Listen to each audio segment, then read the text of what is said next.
In this video, I'm going to show you how to create a clean and simple invoice in Microsoft Excel from start to finish.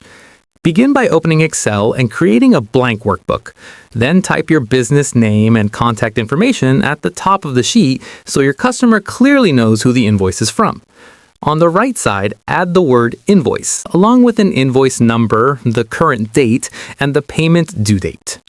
Next, move down the page and create headings for description, quantity, unit price, and total, and adjust the column widths so everything is easy to read. Enter the products or services you're billing for, and in the total column, multiply the quantity by the unit price so Excel calculates each line automatically.